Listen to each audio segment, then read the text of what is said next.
One last question. You voted in the 1960 election, and you voted for Kennedy? Sure. I vote for a Democrat every year. You're a solid Democrat. Yeah. But I don't know as I'd vote for Jackson. I don't think he'll get it, and I don't think he is. I don't think he's had the experience. He's not been a senator or anything. I don't think he knows. Haven't he been an actor? I know, and I don't think he would make a good president because I don't think he'd know enough about it. Okay, where were you in 1962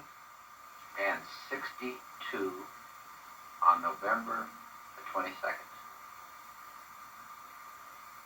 I was home, and that's when Kennedy was killed, and we was watching the news, and I seen the shot or when it happened, and they said it come from that knoll over there. And I think it did. I think some of them shot there at the same time he was shot. Because some of them was shot in the front. He was shot in the front of the head. In the back. I think the other fellow shot. I think they shot both ways. And the other people up there got away. I think they shoot her up on that knoll. Because that's where they first said it come from. It was up there on that across,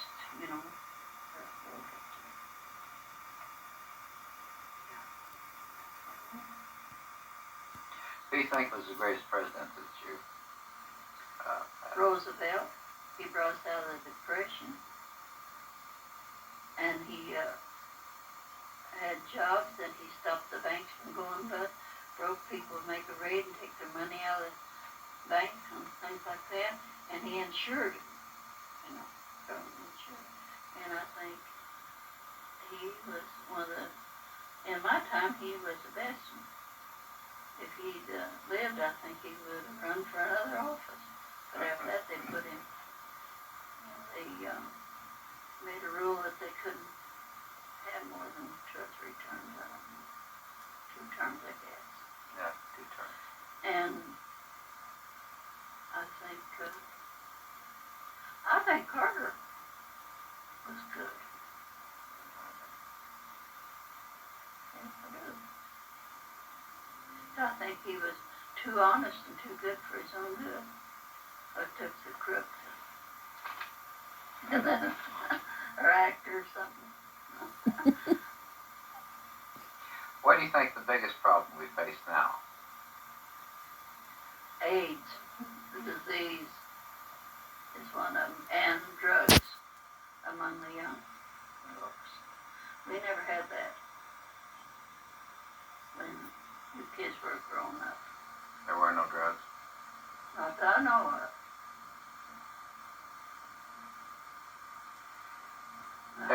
And your parents were Methodist, and drinking was prohibited, right? Yeah, none of my brothers ever drank or smoked. Your grandfather or your father never drank? Not that I know of. Didn't have cooking sherry around or anything like that? No, but my grandpa, Corcoran, I guess, did. He said, in those times, while it wasn't against law, and a lot of them made their own moonshine, for medicine. They used it for break up colds and break out the measles on you and everything like that. They used it for medicine, and everybody had their own little distill nearly. And he was an Irishman. My mother said he had such a Irish brogue that you couldn't hardly understand him. And another thing, he was such a strict Catholic that if you didn't you had to get your clothes all laid out. And if they did a rip or a tear or anything, why, you couldn't use no needle and thread. That was work unnecessary. You couldn't sew anything out. Couldn't sew it up. And then you had to polish your shoes and everything on Saturday. And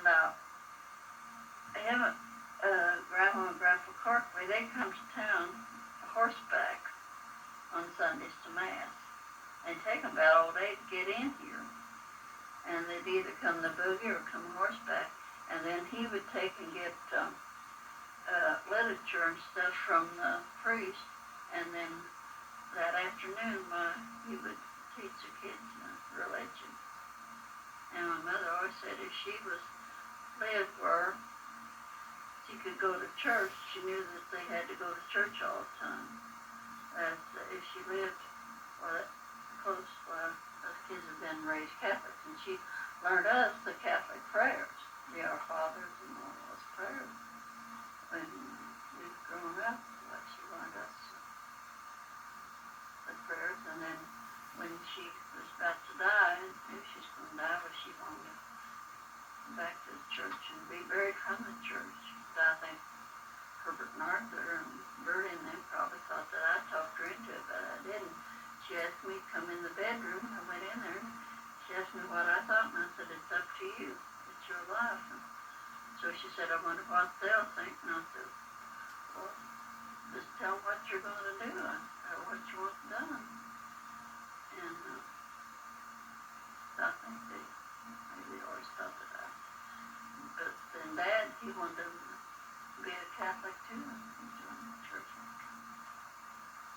after she died. He joined the church and was buried in the Catholic cemetery. And my grandmother, Corcoran, she was Catholic, and she wanted the priest to come out there when she's real bad sick, and so my mother wrote Father Wood a letter and asked him to come out there to see her. This was 1915. Yeah, 15. After she came back from Yeah, and Oregon. she was sick, had a cancer. Oh, cancer. Oh. And she had cancer. And so, What kind? I don't know. I think it was cancer. Anyway, she wanted him to come out there, and he wouldn't come out there. And he went and talked to somebody and found out we lived in the Methodist parsonage. And of course, he had to come in a buggy or horseback or something. He wouldn't come out there, and so Grandma said, well, just bury him out here. So she was buried out there. Your grandmother was is buried? In the cemetery there at Oakland. And so then she had a stroke, and she kept on trying to telephone or something and motion away. So that always bothered my mother. So she told Uncle James when he come back that she believed that her mother wanted to be buried away from there. She said, just bury her there. And so Uncle James went and paid Vic Colby's father to come and dig her up and move and put her in another casket. Because that one was wood and it's all hard.